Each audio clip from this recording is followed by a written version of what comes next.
This is Montario Fletcher with your Minute Daily Devotional. Today's message is, waiting on your promise, keep enduring. Hebrews 10:36 states, "For you have need of endurance, so that after you have done the will of God, you may receive the promise."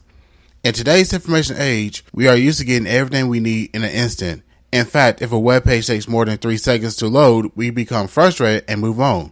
Patience is one of those virtues that seem to have taken a back seat. When I graduated from college with my computer science degree, I expected to be employed in that field right away.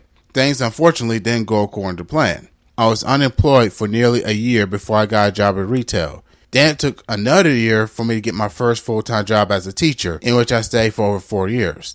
During this time, I was doing some volunteer coding for the open source community and doing presentations at conferences.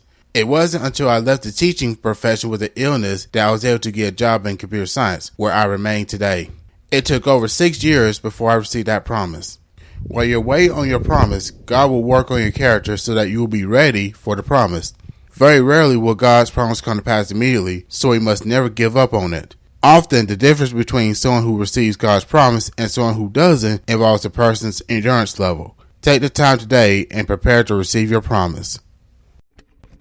I'm Montario Fletcher. If Minute Daily Devotional has been a blessing to you, please consider subscribing to the podcast by going to www.minutedailydevotional.com and selecting the subscribe menu option at the top. Also, feel free to leave a review on the Minute Daily Devotional Facebook page. Thanks for listening and have a blessed day.